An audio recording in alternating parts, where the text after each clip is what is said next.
there was a lovely Native American healer named Tismal Crow, and he said that we believe that the domestic animals were sent here to accept the diseases of humans and to show them how to heal themselves. Oh, And that was a long time ago. And I truly believe that. I truly, I'm a traditional herbalist and I love science, but I'm also very traditional and anecdotal and in the field medicine. And one of my goals as a human in my profession is to bring true integrative medicine into veterinary practices. Rita Hogan, welcome to the Dr. Tina Show. I am so excited to have you here. We have a mutual podcast producer who has been telling me about you for months and months, telling me that we would be fast friends and that we would have such great discussions. You're a clinical herbalist specializing in dogs. I love dogs more than humans. So welcome to the show. Will you introduce yourself for the audience, please? My name is Rita Hogan. I am a clinical canine herbalist. I have been working in this field for over 20 years, and I have a full-time clinical practice in Olympia, Washington, but it is mostly virtual. I do see some local people, but I deal with people all over the world. I'm a speaker, formulator, medicine maker. I formulate for a lot of big dog product companies, all natural dog product companies, and I just really love what I do. And I have a book coming out. Oh, you do? What's it about? I don't really have a title yet. My publisher's running behind, so it probably won't come out till like next fall. But the title that I use right now is The Herbal Dog. It's about holistic canine herbalism and how to kind of practice that with your dog. It's for all levels of people. So I love it. I got to tell you a funny story. When I was in naturopathic school, we of course had extensive herbalism training, and it was always on Friday afternoons. And by then, and I was going to chiropractic college concurrently across the city. And I was a single mom, so I was pretty burned out. So by Friday afternoon, you can imagine my attention was like, I was having a hard time hanging on. It also was in the spring. So that was when our first quarter of it was. And I was like, it's spring in Oregon. I got to go outside. Right. So anyway, I was having a tough time in herbal medicine. Not that I didn't love it. It just wasn't sinking in for whatever reason. And so I love dogs. So I went out and bought all these books about dog herbalism. That's also how I learned homeopathy. I bought all these dog books about dog homeopathy and I studied those to learn my herbs. And that's what I went and took my board exams on. And I did great. So, and I have a whole shelf here of dog, like literally like dog, holistic veterinary medicine dog books. So I will add your book to the collection because I think that it's great. There's a lot of overlap. Well, you know better than I, but I have found there to be some overlap. So anyway, that's my funny story.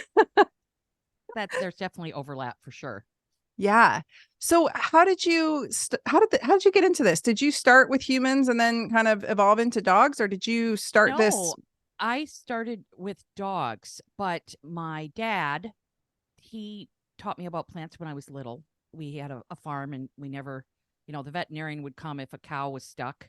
But other than that, we didn't do a lot of going to the veterinarian. We were poor farm folk. So, and then my grandma, she raised 16 kids in the Great Depression. Wow. With a midwife, and that's about it. And people have heard me speak before. I always tell the story of my grandmother. My mom would tell me my grandmother would go into the woods with this huge basket and she would come back about 5 hours later and then she would make all of this stuff and that's what they would use. And all those kids grew up pretty healthy, which a lot of them are still alive today, which is amazing. My mom's 93. And wow. So it's kind of in my blood, but I studied Ayurveda in my middle 20s. I studied like Eastern medicine and Eastern religions in my stint at the University of Minnesota. And then that didn't really resonate for me. I liked the concepts, but I went back to my roots of Western herbalism and the plants that I was kind of akin to.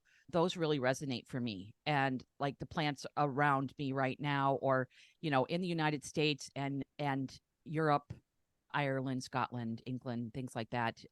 We share a lot of the same plants. And so when I was about 30, I took it up again, and I bought a property, like 36-acre property, and I just felt so at home with those plants, and I started it again. And I did some hardcore rescue for a while, and I had the first holistic pug dog rescue in the nation, along with a dog trainer, holistic dog trainer friend of mine. And we did that for 6 years. And during that time, I started boarding dogs and kennel-free boarding on my farm. And it was so awesome. But I realized that dogs were getting just sick. Like, people would hand me a bag of kibble and they'd hand me a bag of pharmaceuticals. And I was just like, what is happening here? And the people didn't know what to do. Like, my clients didn't know what to do. That's the only option they had. So I decided to take herbalism and apply it to my business plan at that time with kennel-free boarding and the rescue pugs, and started working with herbs and figuring out protocols and how much and dosages and all of that stuff with just plain non-toxic herbs. And it kind of worked into a practice. And here I am many, many years later, over a decade later. And I started in 2003. I started a little company called Farm Dog Naturals, because my boarding company was called Almost Home Pet Farm. And so I called my company Farm Dog. And I started selling things locally, and then I started selling my external remedies to all of my clients. And then that worked into internal remedies, and here I am. Oh, I love that. That's what a great journey in life.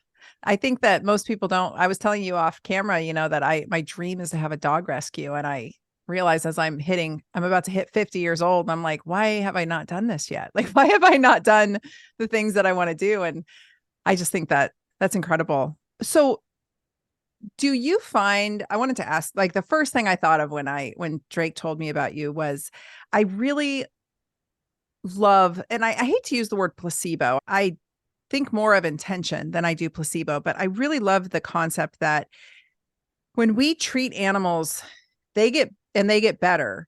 There's no placebo there. Like, they have no idea what's going on, right? Like, they have no idea we put something in their water, or I'm sure they could, to some degree, they're comprehending that we are administering medicine. I mean, I talk to my dogs, like my dogs and I fully communicate with my dogs. And when humans tell me that they don't, I'm like, well, I'm sorry. I'm sorry you don't have that gift. But my dogs tell me what's up. And so my dog Sansa, she has a bad knee, and she allows me to inject her. My background is in regenerative injection therapy. She just lays there and lets me treat her with needles. And it's amazing. And all my dogs really have allowed me to do that. So I think they know we're helping them. So there's obviously there's some impact there of healing. And when you're a healer and you put your hands on a creature, of course, hopefully you instill that. But the coolest thing about herbs and homeopathy and a lot of these other remedies, when humans say, oh, that doesn't work, or they try to dismiss it, it's like, well, it works great on dogs and kids. And they don't, they often don't have a clue what's going on. So what are your thoughts on that? I completely agree. I do think there is some human transference as far as the vibration that we share with our animals and the intention. If you have a very good relationship with your dog, there is some, chatter about, like, the human placebo mapping onto your animal. However, I have been through more instances that I can count with homeopathy and herbal medicine, in material dosages for herbal medicine and homeopathy in general, where it's immediate effect. Like, for instance, just recently, I was in California with my pug Fig, and Fig has had her eye removed in the last 2 years, and her nervous system is a little, well, I'd say she has some nervous system weakness. And my friend had like a daycare boarding grooming facility in Newport Beach. And we brought her in there because I was speaking at a conference, and my Figgy was going to stay with my friend's 2 dogs in a private room of her own while I was at the hotel, because I didn't want to stress her out. Well, she walked into that facility. She was fine. Her tail went down. And I was like, And then I was going to bring her to show her the room, and she stopped, dropped, and had a first seizure she's ever had. Oh. And we picked her up right away and brought her out into the reception room. And I said to my friend, I said, do you have any adored beast go-to? It's a homeopathic for fear. And it's like a kind of like, when you're in doubt, use this remedy. It's arnica and aconite. Oh, And nice. and so she said, yeah, I grabbed it off the shelf. My dog was fully seizing. I squirted 3 squirts into her mouth, and literally 3 to 4 seconds later, it was done. And the interesting thing is, of course, we put her in the car. We were on our way to the emergency vet, and her tail came up. Her pink returned to her tongue, and she was like, what do we do? We couldn't even get out of the parking lot. So we were like, okay, one, she's not staying here, obviously. She's afraid of big dogs because a big dog took her eye out. Oh, Well, hit her eye with her teeth. He didn't like bite it out. I don't want to put those horrible images, but we had to remove the eye. But there's a lot of one-eyed pugs out there. So, lots of them. But like, I checked with 4 of the vets that were speaking at the conference with me. They all agreed it was a one-off seizure, that it was from fear, and her nervous system was overloaded. And that homeopathic remedy works specifically on fear and kind of acute inflammation. And it was a lifesaver. And it worked so quickly. I was hysterical. So it had nothing to do with my transference onto her. I'll tell you that. Like I stayed, like I let my partner just take her because I stayed and had to do some deep breathing to get myself together before I got in the car with her. And yeah, it was amazing. And I've had that type of thing happen with herbal and homeopathic medicine over and over and over again.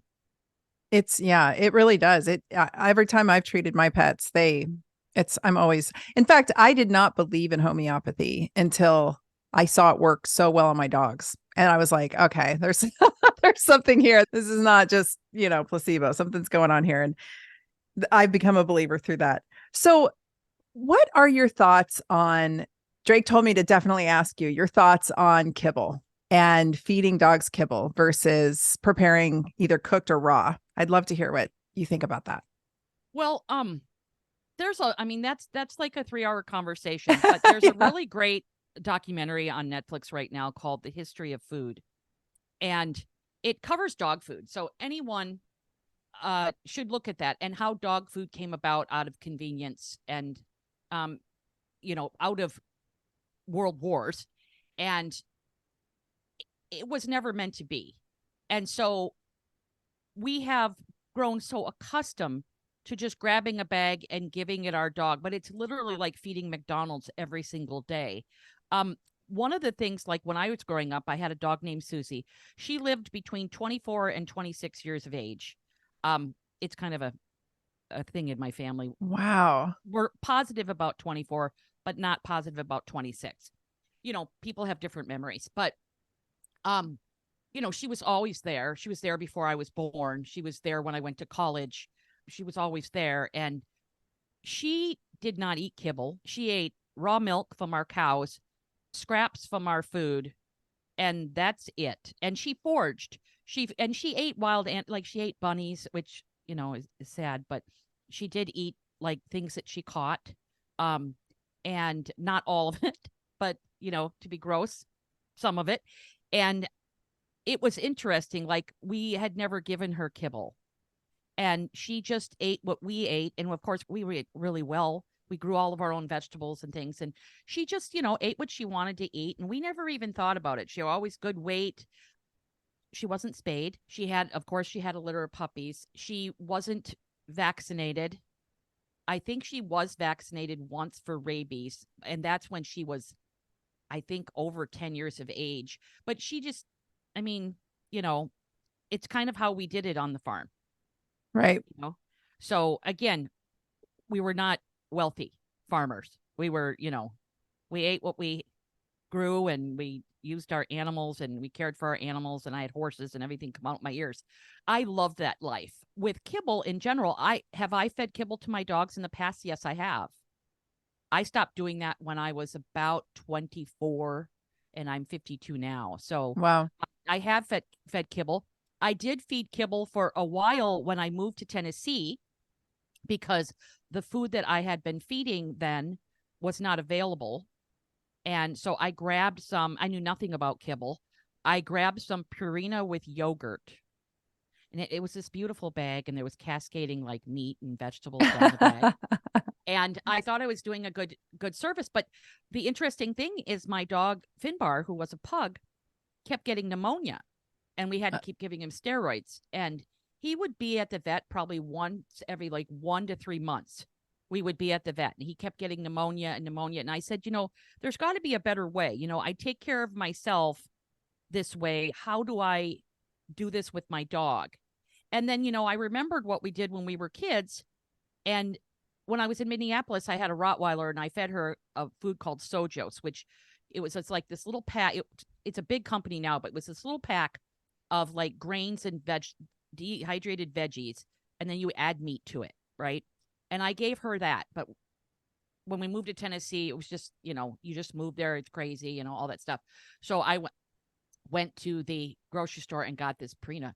And as soon as we took Finbar off the kibble, he never went back to the vet again until he was old, as far as never had another case of pneumonia. I started him out we moved to a high-end kibble, which helped a lot. And then we moved him to a freeze-dried, and then we moved him to raw. And dogs have very acidic stomachs, and people worry about pathogens and things like that. There are tons of pathogens in kibble. And for those of you that are of the scientific mind, there's a wonderful book called Feeding Dogs by Dr. Connor Brady. Absolutely a wonderful book. Connor Brady has a group called Dogs First. It's a website, and he has a wonderful documentary, or kind of a masterclass on the history of dog food and what dog food is actually made out of and stuff. And it's an eye opener. I've known it for a long time, but Dr. Brady really puts it together well. And kibble puts a big burden on the body. It puts a burden on the liver. It puts a burden on the pancreas. It is very hard on the kidneys. Kibble is one of the reasons why our cats die of kidney disease. It robs moisture from the body because it needs so much moisture. And a lot of dogs don't drink enough when they eat kibble, and we're not hydrating the kibble. Actually, we're told not to hydrate it, which in my opinion is not true.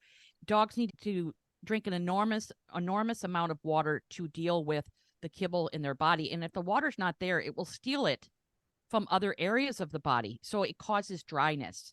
And sometimes it can cause what's called dampness, which is an overabundance of moisture imbalances in the body that cause things like lipomas and cysts and sebaceous cysts. And some dogs are more prone to dampness than others. But, if you are feeding kibble, if you just can't feed a minimally processed diet, like a minimally processed diet includes things like home cooked food, raw food, freeze-dried food, dehydrated food. If you can't do a minimally processed diet, then make sure that you up the nutrition in the bowl. There's a wonderful book by Dr. Karen Becker and Rodney Habib, who is a researcher, called The Forever Dog. And that is a really good primer to help educate yourself. They have so many research papers and references on their website of the Forever Dog. They're now coming out with a book called The Forever Dog. I think it's Lifestyle or Life. It has recipes and different types of things that you can do with your dog. And I think for kibble feeders, they get overwhelmed. You hear a lot from veterinarians that it's not good for your dog. But if you turn your kibble bag over and look up every single one of those ingredients, you are going to be mortified. Yes.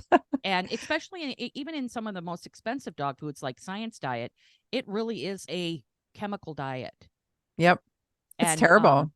Yes. And the conversation about kibble can get really nasty.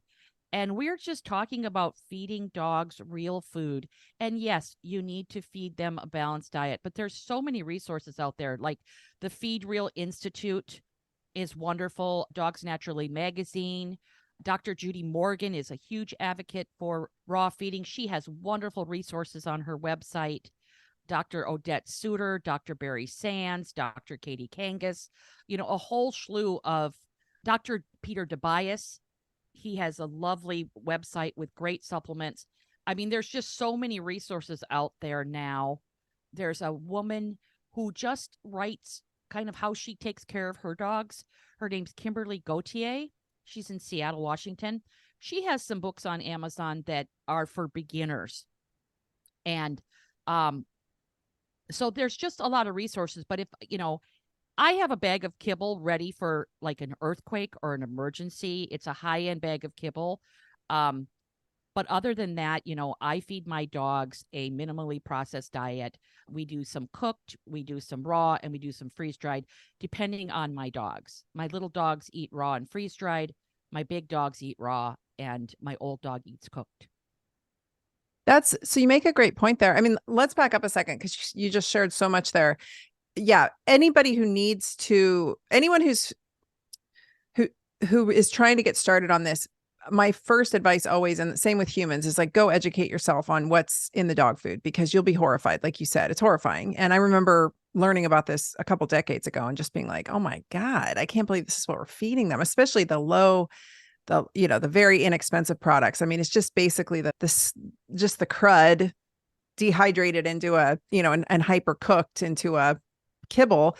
I don't even think humans should be eating cereal. I tell humans, like, cereal is human kibble, do not put that in your body. So that's step one, to really understand. And then, like you said, baby steps. And I love that you just mentioned the different types of foods you're feeding your different dogs, because a big concern that I've had with big dogs is it can become cost prohibitive. But then again, as they age, how long do you want them to live? What kind of quality of life do you want to give them? The littler dogs, we could probably be a little, fancier and do something that would maybe cost a bit more because they're eating much less. And like you mentioned about your dog out on the farm, my husband was raised exactly the same way out here, and they were not rich farmers, and they raised their own livestock, and they processed their own livestock here on the premises, and they, grew their food, and their dogs were always living these beautiful, wonderful, long lives, and usually got taken out by either an accident or, wandering out on the road in their kind of older age,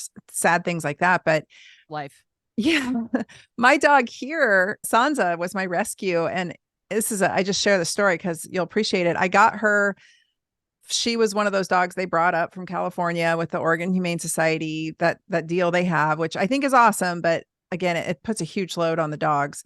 And she was, slam full of all the things, was spayed, everything happened all at once. And when I went to get her from the rescue, she was so skinny and so covered in skin lesions. She was a mess. And they said, "Are you sure you want her? She almost died the other day while she was being spayed. Like, she's not coming out of this." And I was like, this is my bag. Like, I'm a naturopath. Give me the dog with a messed up gut and skin. I can. And I brought her home to my apartment in Portland, and she was really thriving, and we were healing her up, but she just wasn't quite right. And then I figured out she was a Carolina dog, and those dogs are like Carolina dogs are like, do you know about Carolina dogs? They're indigenous to the United States, and they are half wild. Like, they are truly, there's still packs of them wandering around the Carolinas in the forest. And so a lot of dogs in the US, it's the American dingo. Some have heard them referred to the American dingo or the yellow dog. Anyway, she's got a lot of Carolina dog in her, and she's just kind of weirded out by humans. And so living in the city was not good. And we got her out here on the farm, and she just bloomed. She thickened up. She got muscular. She immediately started hunting all the field mice. She is an expert hunter. She loves it. Every time the rains come or they plow the field, she's out there. And it's so amazing to see her just be in her more natural state. She lives the cushy life inside on her cushy bed and keeps warm in here. But man, it's so amazing to see. I'd never had a dog that she just roams free. She comes back through her doggy door when she wants, and she has such a great life out here. And I'd always had dogs in the suburbs or in backyards or whatever. And there's nothing wrong with that. But man, just to see her kind of like be a dog has been so cool. And the thing about dogs is they'll fast themselves when they don't feel good. They treat themselves, they just know, they instinctually know how to handle their gut. They rest their gut when their gut's overloaded or when they're not feeling great. And we as humans, I think, we've gotten so screwed up in our own healthcare that I think we've done a number on our dogs. Like we've really screwed up our dogs along the path with the hyper processed, ultra processed foods, the lack of exercise, the lack of outdoor, just all of it, and we're sitting here as like a majorly diabetic country. And now we've got diabetic dogs, and I look to the food, right? Like a lot of it's lifestyle, but like, look at the food. It's a train wreck. Food, water, and air quality are huge. Dogs that spend more time outside, not telling you to put your dog outside. So everyone simmer down. But I'm saying that, giving your dog access to fresh air regularly is super important. Making sure your air is as clean as possible inside. I like the air doctor a lot. I'm doing this lung clinic tonight and with people, and I was just writing up, things to say. And I love this. There's this Danish company that has this little bird, and it's called Birdie. It was called Canary, but now it's called Birdie. And I have it in my main area of my house. I want to get one more for my working space, but it basically sits on your wall, and the little bird is up when the air quality is good. And then it just falls upside down when the air quality goes downward. Wow. And it is so great because we have this thing in our house. We're like, birds down, open the windows. And it's to tell you when to open your windows. And the interesting thing is I have 2 air doctors that run, and they work really well. I definitely have seen a difference since I started using them, but they still can't get the bird to go up like the open windows can. Open the windows and the birdie goes up and she stays up, and we just check her, and I've never seen her move before. So I mean, she moves and I've never seen it, but she goes up and down, and we're like, oh, bird's down, we'll get up, bird's down. And it really helps us be mindful of the air quality in the room and in our house. And outside air, yes, there's pollution for sure, but it's nothing like the inside air of your house. And then, you have your water quality. The water quality is so important, to get away from plastic water bottles. Plastic water is crap water. A lot of it's just filtered water. There's not good regulations around what you can put on a water bottle. And to filter your water for your dogs, and there's some really good companies out there. One of my favorites is a company called Hydroviv, and they actually use the Environmental Working Group's information on water in your area. So you actually put your zip code in, and they send you a specific filter for your area. Oh, cool. Or what your area has if you're on municipal water supply. And then there's a pitcher called Clearly Filtered that filters out chlorine and fluoride. Those are really important things to filter out. Plus, there's viruses and bacteria and pathogens and spores, and so many things are in our water. There's hardly any clean water sources left. So we really need to be mindful of filtering our water for our dogs and ourselves. Absolutely. It's funny. We use AquaTrue, and I got my mom one and my daughter one. And my mom has a little Boston Terrier who never drank much water. And she's always been I think the Bostons are so inbred at this point. I think she's dealing with some of that. But anyway, sweet little dog. And after I got my mom the AquaTrue, the dog loves the water, and she drinks water incessantly, and she goes over to the filter and it's like lets my mom know that she wants her water. Yeah, I want my water. I filter. I give all my dogs filtered water, and I fully subscribe to that. And as well as having air doctors in all my rooms of my house too. And people don't consider that. And basically what I tell people is like, whatever, a lot of folks, I think right now are with the advent of social media and these podcasts, a lot of this information is available, and so people are really learning and unlearning some of the things that they kind of took as standard. And I just want to say that whatever's good for the human is good for the dog, right? We're just fancy mammals with opposable thumbs. Like it's all the same. So if we are filtering our air and our water, we got to filter our dog's air and our dog's water. And to add to that conversation about the air filters, dogs, we're not supposed to wear our shoes in our house because it tracks in a lot of pollution and a lot of toxins. And I would say the same with dogs' feet. They're out there getting it on their feet, bringing it back in on their little furry paws. So I wipe my dog's feet down. I got my air filter going. We do the best we can. It's always, everyone's got to do the best they can. But It is. It's so vitally important. And dogs get all kinds of diseases that are due to just chronic. I mean, I've seen asthma in dogs. I've seen, all kinds of conditions that we think are human. And while we are giving dogs a lot of our human problems with the food again, and with just the toxicity of the world and with lifestyle, it's so funny when I read about, because I don't know, I follow a lot of those veterinarians you mentioned, and it's so funny how people act so surprised. And I'm like, how are we different? we're all mammals, right? Yeah, it's true. Absolutely. And I think, and especially with the water, I think people get, and this is not a negative connotation, but like kind of lazy. I like when I talk to people, they're like, oh God, I'm just hoping my water's good. I just hope that it's good. I just can't take anymore. And I'm just exhausted with all of it. And I'm just hoping that it's good. And the issue is that we drink so much water every day. We drink more water than we eat food. A lot of our food has our water in it as well. And so, it's just kind of like, where does your produce come from? Where, what kind of water is used to make your food as well, in your house or out of your house. So I think water is one of the most important things we can do for ourselves and our cells and our cellular structure and our elimination. And like, if, back to kibble, like if you're feeding kibble, you really need to use a digestive enzyme. All kibble feeders and cooked food feeders need to give digestive enzymes, because your dog does not have enough enzymes to break down that food. And that's where you're going to get food sensitivities and higher allergens, and you're going to put more pressure on the liver, because when food doesn't break down, and then you can get undigested proteins in the small intestine, then you're going to get, barrier problems and barrier weakness, where there's antigens which cause the immune system to react, going over through the bloodstream. And, and then we could talk about the lymphatics. People never talk about the lymphatics. We should be shouting about the lymphatics at the rooftop. It's one of our most important systems in our body, and 9 out of 10 people don't even know what it is. They always think about cancer and women who have lymph nodes removed when they have breast cancer. Like, that's the answer I get from most people when I ask them what the lymphatics is. I don't know. Is it something about breast cancer?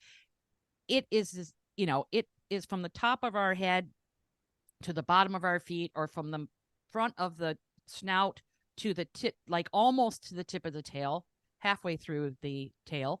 And it looks like the nervous system. And it's a system where your body transports fats, and it also transports toxins. And the interesting and most wonderful thing about the lymphatics is it's responsible for vitamin D absorption. Mm-hmm. And vitamin D is what fights disease and viruses, and, like this time of year, respiratory viruses and cancer. Most people who have cancer are low in vitamin D. And I'm a cancer survivor, and I will tell you, my vitamin D was 18% when I acquired cancer. And I was like, and that was a wake-up call for vitamin D in general. I thought my vitamin D should have been fine. I spent a lot of time outside, and dogs' vitamin D can get very, very low. And so it can also be too high, depending on what kind of food and what kind of supplementation they're giving in the food. So it's always good to get your dog's vitamin D and D levels checked. I think it's like, if someone asked me, what's the one thing you could do to help to know if your dog is healthy or kind of a precursor to health, I would say check your vitamin D levels.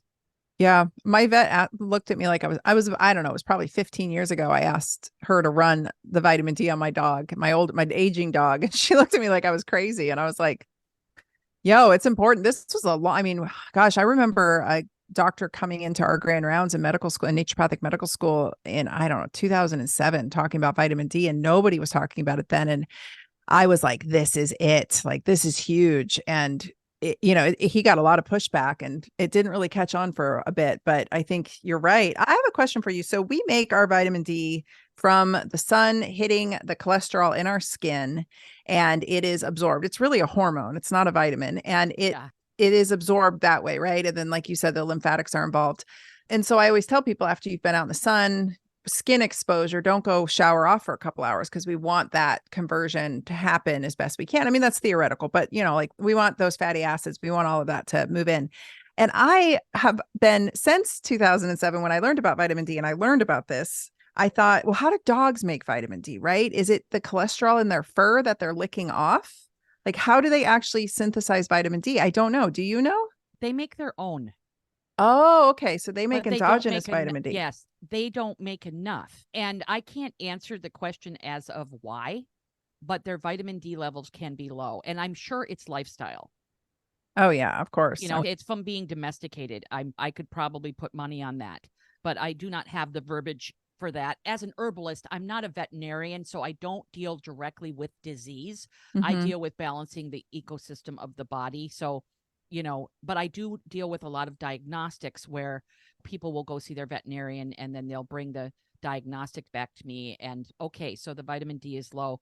Definitely know how to raise it. Yes. But they do make some of their own vitamin D.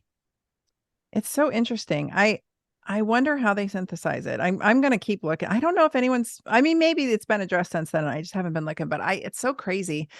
I wonder too, in humans, when you have dark skin, you make less vitamin D. And it's, so we find that African Americans and people of color, at least in the United States, I don't know about statistics worldwide, but in the United States have lower vitamin D levels.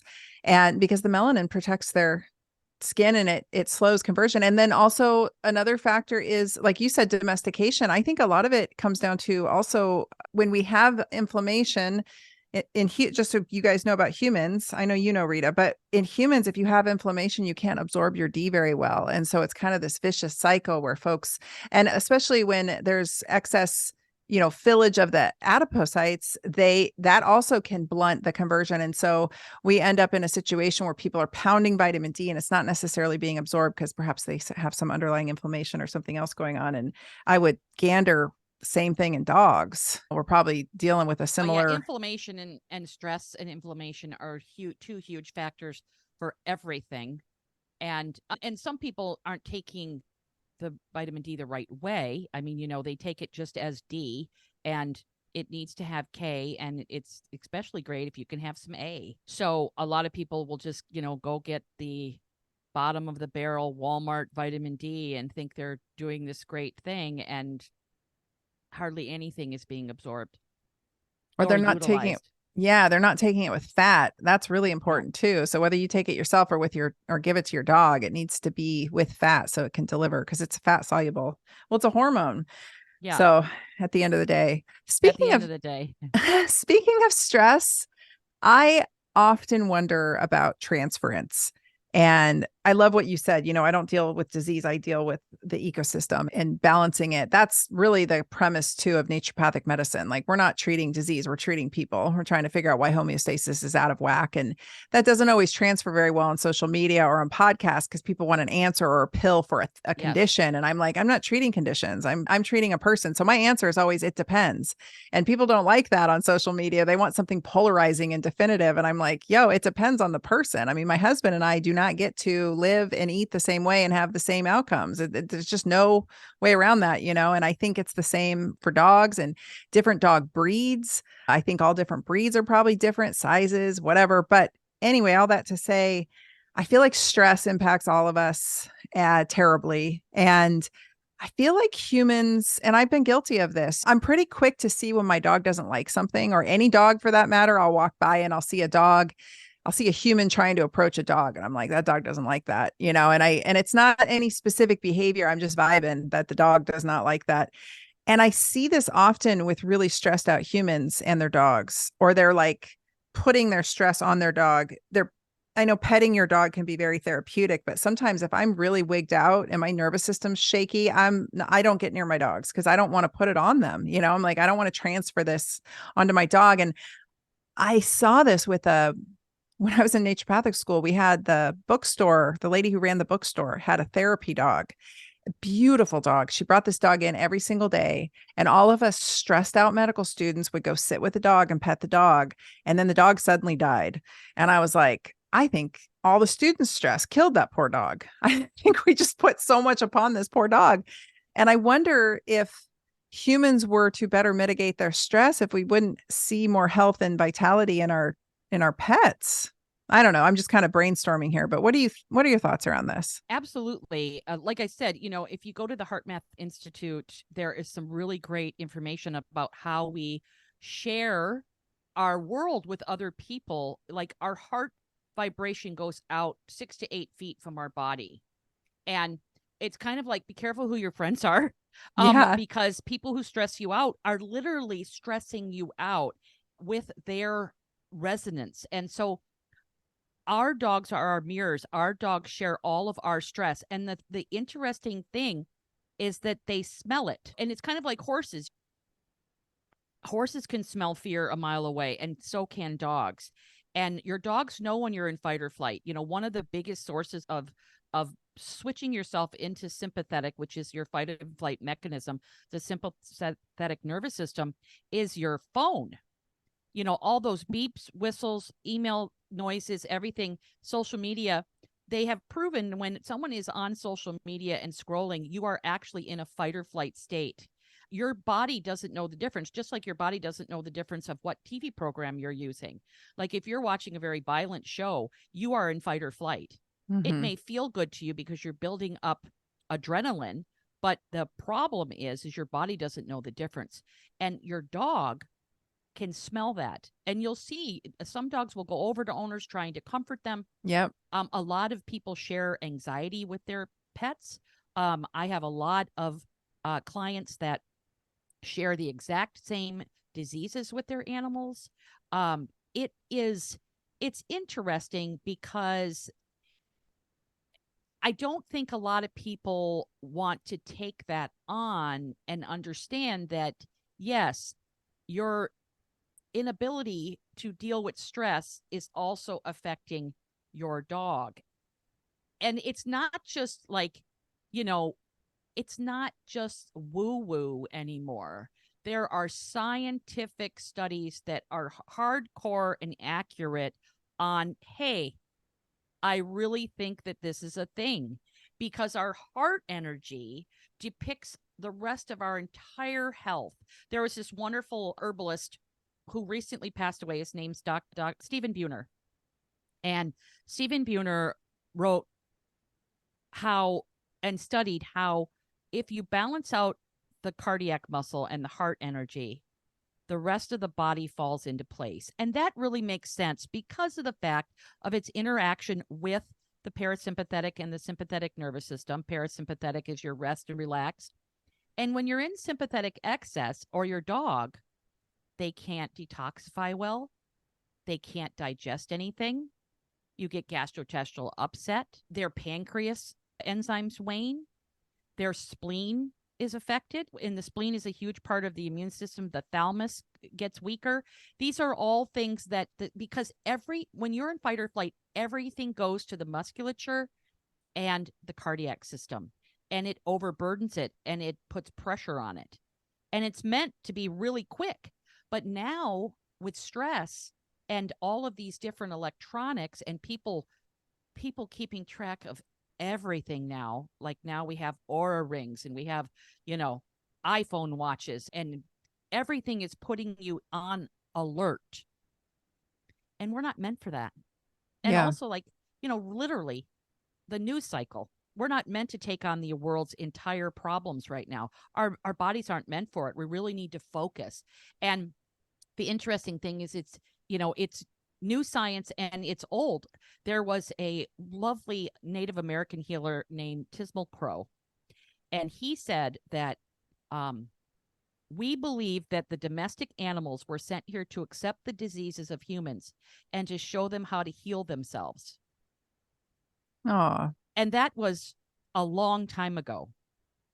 And I truly believe that. I truly, I'm a traditional herbalist and I love science, but I'm also very traditional and anecdotal and in the field medicine. And one of my goals as a human in my profession is to bring true integrative medicine into veterinary practices where vets are learning about herbs, according to plant language, and then pharmaceuticals according to pharmaceutical language, which a lot of herbs now are just used according to pharmaceutical principles when they actually have their own language. And herbs work on the entire being, and that equals that mind, body, spirit. And a lot of people can't have a hard time accepting mind, body, spirit. But I mean, for me, it's a factual kind of foundation in which to work on ourselves and our dogs, because we're emotional beings. I mean, it's kind of like how flower essences work, which have been around for a very long time, and they work slowly and on the emotional being, because that emotional psychosomatic effect that our emotions have on our physical being is scientifically documented and anecdotally documented every single day. And to boil it down, a lot of us need to get our shit together. Yep. You know what I mean? Amen. You're in the right podcast to say that. in getting and having a plan instead of reacting, Yes. working from a preventative mindset instead of working from let's wait till it happens and then freak out and then make all our choices from a place of fear. Yeah. Yeah. Oh, it's funny that you mentioned the flower essences. I use a company that my friend Katie has started called Lotus Way, and they smell lovely, but she really is just hiding the flower essence magic inside the nicely scented, spray. And I spray myself down every day, and I spray my dogs down every day. And both of them now, even the puppy, they both just lift their head. They just lift their heads up and they let me, they let me give them. But flower essences is another lovely thing to add to the water that I've used for decades, for my dogs, and especially for stress because you're so right. I mean, when I was stressed out of my mind going to 2 medical schools at the same time, my dogs really took the brunt of that for sure. As far as like their health, I could see it was not, I mean, there was like a neurosis developing in one of them in particular. And I was like, man, this is my doing. My energy is directly impacting them. My daughter has a little pug. He's so cute. He's a little pug Chihuahua mix, and a Schipperke. He's a cute little black, funny little thing. And he has ulcerative colitis, and it acts up every time her life goes sideways. Every time she's really stressed out, that dog's ulcerative colitis goes into full effect. And I always have to remind her, I'm like, you need to step back and where's your energy? Where's your energy at? How are you feeling? What can we do to help you and support you so that poor little Buddha can not take it all on? Because sometimes we're so connected to our dogs. And you mentioned electronics. My dog will come up, Sansa, the Carolina dog, she'll just come up and like butt the phone out of my hand. Literally. Get it out of your hand. She butts it out of my hand and goes, and that means walk. Like, we need to go outside. Or she'll come up while I'm on the computer and she can see me getting stressed out if I'm dealing with something. And she'll just come up and like, she does a lot of head, nose butting, and she'll just nose butt me like this. And then she'll run to the door and make a little, squeal like, hey, let's go outside. Let's go for a walk. She full on knows I've like hit my capacity for handling whatever it is I'm doing. And so I feel like you say they're mirrors, and I totally agree, but they're also our guides if we would listen, Oh yeah, absolutely. They really, absolutely. And we evolved as human beings with canines. Like, that is how we evolved. And they're the only predator besides us that has the white behind their eyes. So we communicate visually with one another. That's how they hunt. That's how they used to hunt. And without words, right? Like, the pack of dogs could run down the big animal that the humans couldn't, but the humans could take the animal down that the dogs couldn't, and we have lost that. I feel like we've lost our way with animals in general. I have always said, like, our symbiotic relationships with the animals of this planet are the fact that we've lost that is going to be our demise as a species if we don't get our act together. It's not about veganism. It's not about vegetarianism. In fact, you'll find hunters that, like in Africa, that track animals for weeks on end, and they claim that the animal's communicating with them and telling them to follow them and take them down. So like, there's so much that we don't appreciate, I think, in our modern world, and our animals are, especially dogs. I know cats can be too. And whenever I step out of line and say anything about cats, all my followers melt down on me. So I'm not saying anything bad about cats. I dare mention that cats carry toxoplasmosis, and like the internet explodes on me. So anyway, I think that dogs in particular, though, make really phenomenal companions. And if we would listen to them, they tell us, right? They tell us what's wrong with them. They tell us what's wrong with us. It's a pretty cool symbiotic relationship. Anyway, that's my rant. I like it. I like it. Well, what else? So we've covered a few things that I think are really helpful for people. And I think a lot of my listeners are probably doing a lot of those things for themselves. So they'll really appreciate hearing that they can implement those strategies for their pets as well. And their dogs in particular. What else is there that you would leave, especially, walking into cold and flu, or we're kind of in the thick of cold and flu season right now. How can we support our dog's immune system, maybe with herbs? Is there anything else that we haven't covered that you think is really critical that people know? I always try to get on my soapbox of energetics. Plants are individuals and people are individuals. And like you said, your husband and you can't eat the same way. And that is for sure something to consider. I think learning about energetics and like warm, cool, damp, dry is very important, especially the warm and cool component, because, I think all of us have like a supplement graveyard in our, at home apothecary, because you purchase an herb or purchase a supplement that doesn't work for you. Well, it's probably energetically inappropriate. And like, let's just use turmeric. Turmeric this, turmeric that. Turmeric's awesome. It is awesome. It works with inflammation. It can help with pain, but it doesn't work for people or dogs that are too warm. It Yes. actually causes problems. It causes lethargy. It causes inflammation when used non-acutely. Okay, anything can be used acutely. But when you're using it long term, you have to look at a plant's energetics. So I definitely would look into that and start learning your dog's energetics. I have a course on my Canine Herbalism platform.com called Canine Energetics, and that one has really changed a lot of people's lives. I mean, I know that when I discovered energetics of plants in general, that's not something my dad ever taught me.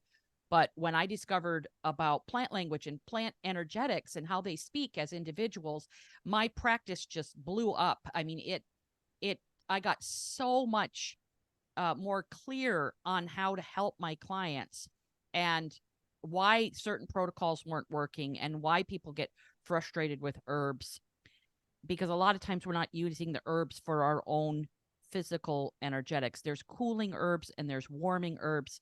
There's herbs that add dampness. There's herbs that are like moisturizing. There's herbs that are drying. A lot of herbs are drying overall in the long-term use. There's herbs that can cause the kidney, your dog to pee more. And people are like, oh, my dog started peeing more, but they're not putting it together with the herb that they started in a supplement that they purchased, So my advice is to get to know the herbs. Get to know the herbs. And one of the best ways that you can do this is if you're Googling, you just don't Google, like you don't take herbal advice from something like WebMD. Okay. Yes. You just don't. You look up the herb's name. I always look up the Latin name and then look up the word monograph.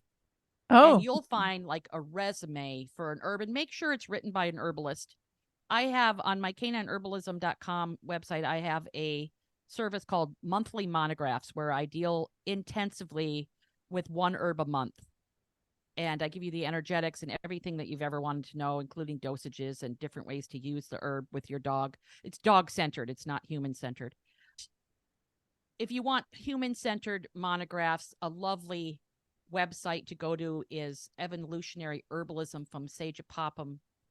He has a lovely monograph section in his website that gives you everything that you need to know about a plant. And take the time to understand the plants that you're giving your dog or yourself. A lot of people don't do that. And a lot of formulas are either kind of centered on warming or cooling. And so you want to know that.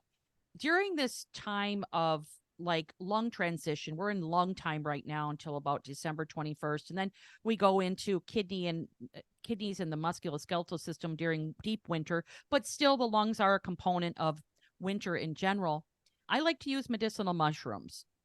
So, I like to, for people or dogs that are just more warm. I'm a warm person. I've been taking my sweatshirt on and off, on and off. I like my taki and turkey tail and oyster and chaga mushroom. I only use chaga.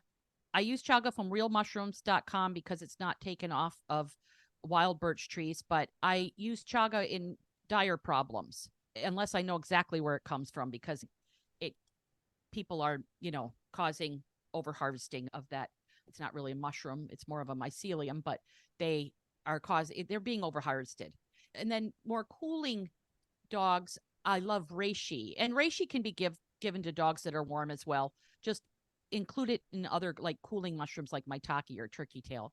But I love reishi mushroom or artist conch, which is kind of like red reishi, and cordyceps. But cordyceps is a lovely mushroom for this time of year. It warms the core. It keeps, it adds heat. It's very hot mushroom, but also know that it's very stimulating. So some dogs can't handle it. They get behavioral issues on it. So you want to keep an eye out for that. Shiitake is always a good kind of synergizer. It's synergistic with other mushrooms. A lot of mushroom companies, you want to make sure that you're taking hot water extracted mushrooms or double extracted tinctures. You just don't want to have ground mushrooms. They're not going to do anything for you unless you cook them for about 45 minutes in the stove. But you can also start cooking with mushrooms and adding them to your dog's food. Mushrooms are just a really great time this year. I have some lung tonics on my website, and I carry this product too. It's called Myco Dog. It's from Angela Ardolino's company, CBD Dog Health. And she makes 3 mushroom tinctures. They're reishi and ashwagandha based, I believe. And I like them. They're warming. It's a good product. Also, CBD in general, a full spectrum CBD is very anti-inflammatory. It helps this time of year, especially with pain, inflammation, with the lungs and the immune system. So that's good too. I love infusions for dogs and sharing teas with our dogs. Nettles are such a lovely way to get more trace minerals, and minerals make our kidneys work better, which is great for winter time.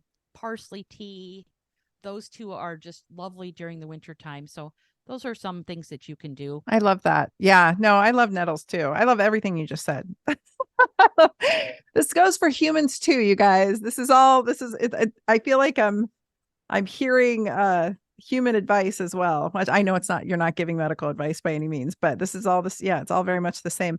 I love mushrooms so much, and I take them often, and I don't talk about them often because I think that I need to get an expert on to talk about them. I'm not the expert. I'm not the mushroom expert, but they really are so lovely, and they are such a cool, I don't even know what they are. They're not plants. They're not animals. They're just some kind of cool being on this planet. And I really think that they are medicine for all of us. So I love that. Absolutely.